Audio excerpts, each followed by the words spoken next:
Beshies! Welcome again dito sa aking channel, and today's vlog, may bagong loan up na naman tayo mga Beshies na pag-uusapan sa video na ito.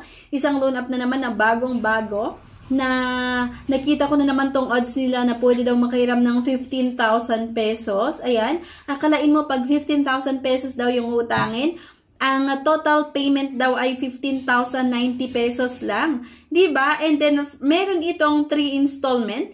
First payment daw ay 5,030. Second payment ay 5,030 pa rin. At yung third payment ay 5,030 pa rin. So, titignan natin mga Beshies kung okay ba ito.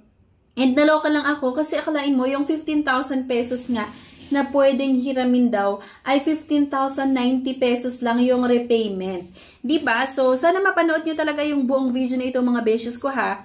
Kasi dahil nga out of curiosity, di-download ko na naman yung loan app na ito. Kasi nga bagong-bago, and kung ito nga yung pagbabasehan natin, ay talagang parang okay siya utangan, diba? Maingganyo ka talaga, mahihikayat ka talaga na uutang. At syempre, lalong-lalo sa mga bago, sa ganitong mga pautangan online, then talagang nangangailangan sila or naghahanap ng pwedeng mautangan, parang okay siya hiraman. Pero, ayun po, i-check natin yung loan app na ito kasi bagong-bago nga kung maganda nga ba talaga or hindi. Pero, syempre mga Beshies, bago ang lahat. Meron nga po akong good news sa inyo, lalong-lalo kapag bago lang kayo dito sa aking channel. Kasi every video or bawat video nga na ina-upload ko, ako po ay nagpapag-giveaways up to 10,000 pesos. So, maaaring magbigay ako ng 1,000 pesos, ng 500, ng 200, or 100 pesos. So, bali, ang gawin nyo lang mga Beshies, i-comment nga kung ano yung napanood mo, i-like yung video, i-share, at huwag mong kalimutan nga na mag-subscribe para maging updated ka sa mga bagong videos na ina-upload natin at syempre sa announcement ng ating winner. At mamimili nga po ako ng winner via YouTube comment picker. Diba? So, ayan, mag-comment na po kayo mga Beshies.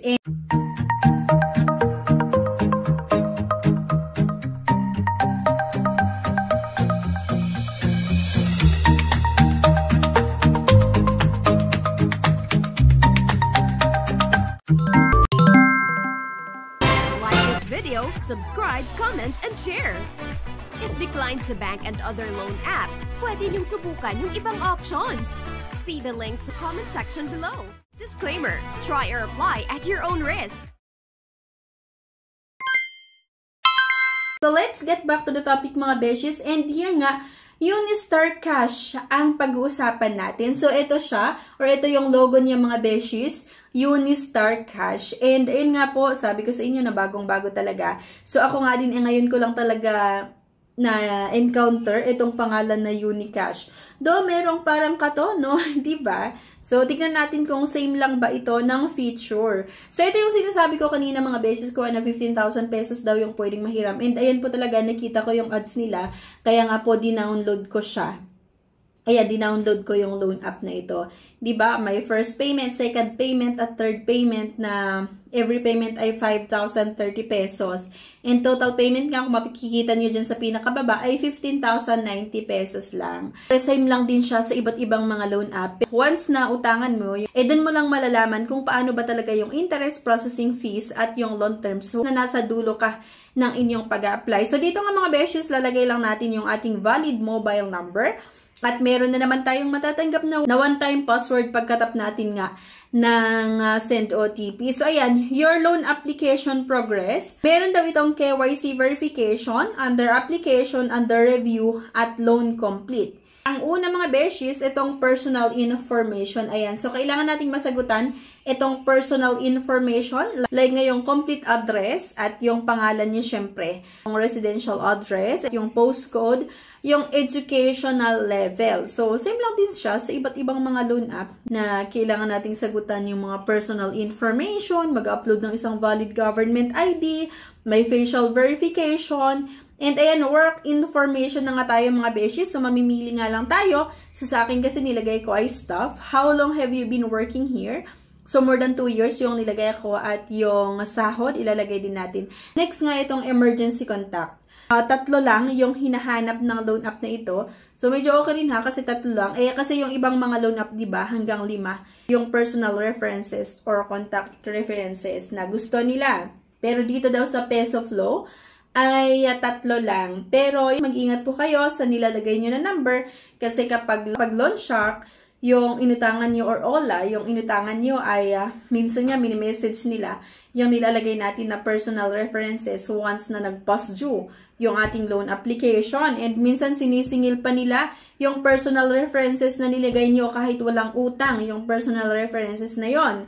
So, yun po yung sinisingil nila or dinidisclose nila na may utang ka. Hindi ko naman sinasabi na ganito magpautang itong PesoFlo, pero kasi halos lahat ng mga na-encounter ko sa ibang mga loan app na nasubukan ko ay ganon. So, last 2021 kasi, nag-try din naman talaga ako, naging palautang din ako sa iba't ibang mga loan app nung kailangan ko ng pera. So, nakatulong din naman ito sa akin kasi talagang takbuhan ko before. Kaya lang kasi grabe yung stress at lubog na talaga ako sa utang before. And may mga inutangan ako na nag-post due yung loan application ko at siningil nila yung nilagay ko na personal references. Buti na lang, friend ko lang din yung mga yon.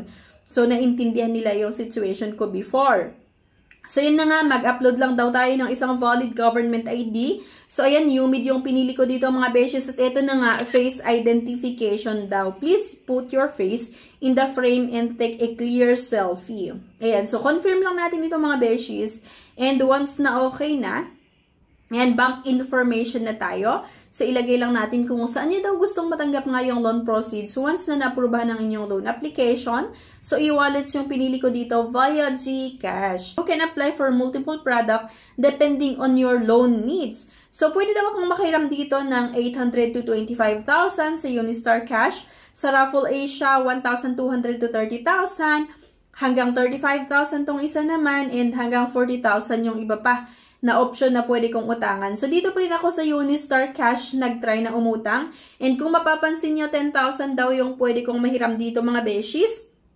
Amount received ay 9,992. So, kung halimbawa, utang daw ako ng 10,000 pesos, ang matatanggap ko daw ay 9,992.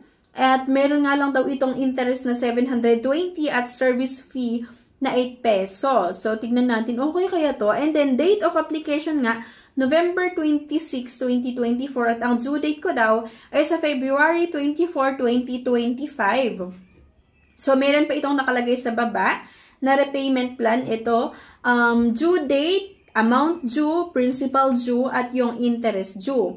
So, yung due date ko mga beshies or ang first payment ko daw ay sa December 26, 2024. Amount due is 3,573. Principal due na 3,333. And then, yung interest due na 240.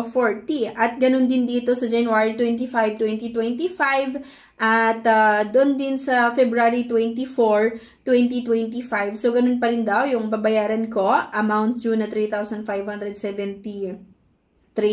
Ayan, so mayroon kasi yung principal due na 3,333 and then interest due kasi ay 240, so naging 3,573 yung amount due na babayaran ko na sa February 24. So, bali, 3 months yung binigay ng loan app na ito sa akin na loan terms. And continue lang natin allow access to contacts. And after nun, you have pending application daw. So, pag-submit ko ng aking loan application ay nakapending siya. So, kung under review daw itong loan application ko nga, dito sa Unicash. And walang sinabi kasi dito na specific time or araw. Ilang araw ba yung processing time? Kung ilang minuto or ilang oras yung pag-process nila ng loan application.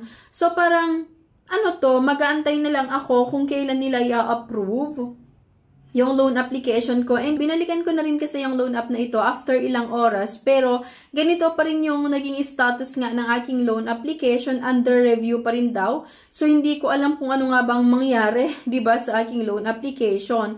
So pending nga lang daw kasi yung loan application ko, ayan, unfinished application. Na-submit ko naman, 'di ba? Na-submit ko naman yung loan application ko. So bakit ganun? Under review pa rin daw yung your application is being submitted. Please be patient. So, yun na nga mga beshies, successful daw na na-submit ko nga yung aking loan application dito sa Unistar. Your application is under review. Once approved, the money will be credited to your bank account. So, ayan, our team sincerely hopes you enjoy using this app. If you are satisfied, please leave us a 5-star rating. So, bakit ako magli-leave ng 5-star rating, diba? Hindi pa naman na-approvehan yung loan application ko and hindi ko alam kung paano nga ba talaga ito magpautang. So, hindi ko alam mga beshies kung kailan ma-approvehan yung loan application ko kasi binalik-balikan ko yung loan app na ito. Pero ganun pa rin, wala pa rin status yung loan application ko. Under review pa rin. So, paano yun? Parang mag-aantay ka lang na blank yung isipan mo. Hindi kasi maganda yung ganito. Napatagal yung pag-process nila ng loan application. Tapos, hindi pa nila sinabi kung ilang oras ba yung pwedeng antayin or ilang araw yung antayin bago nila i-process yung loan application. Kasi, paano pag kailangan mo ngayon? So, syempre, dahil matagal yung pag-process nila ng loan application mo, diba, dito sa Unistar, maghanap ka ngayon ng ibang loan app or maghanap ngayon tayo ng ibang loan app na pwedeng utangan. Then, naaprubahan yung pangalawang loan app na inutangan natin. Then, biglang naaprubahan ulit sa kanila.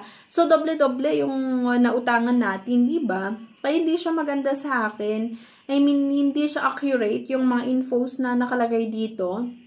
Diba? And, yun nga, hindi rin ako sure kung ganun ba talaga magpautang ito na may 3 months ba talaga yung loan terms na ino-offer, mababa talaga ba yung payment terms or repayment, mababa ba talaga yung repayment amount once na umutang dito, hindi ba ganun kataas yung mga charges, yung mga fees nila. So, ayan, hanggang ngayon pa kasi ay under review nga yung loan application ko.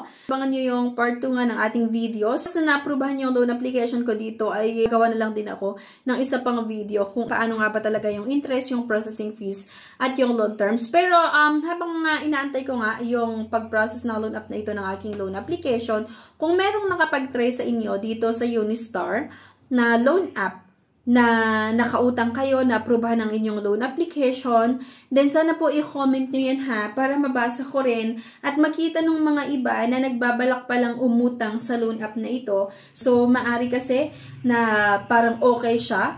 Diba, dito nga sa dulo ng aking loan application, diba nag-offer sa akin ng 3 months na loan terms, diba? And mahalaki yung loan amount na in-offer, pero totoo kaya. So, please lang, kung merong naka-experience sa inyo, kung nakautang na po kayo dito, ay sana po i-share nyo yung naging experience nyo pagdating sa interest, sa processing fees, at sa loan terms, and syempre kung paano ba ito maningil, lalong-lalo kapag nag-post due yung loan application. So, kapag na-approve na lang din yung loan application ko dito, ay i-share ko na rin sa inyo kung paano nga ba ito talaga magpautang, yung mga charges nga. Okay?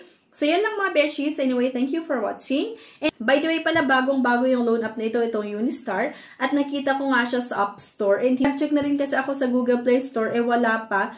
Pero diba, itong mga loan app naman, paiba-iba lang ng pangalan. So, malay natin, may ibang name pala ito sa Google Play Store, diba? So, yan lang mga beshies. And anyway, thank you for watching.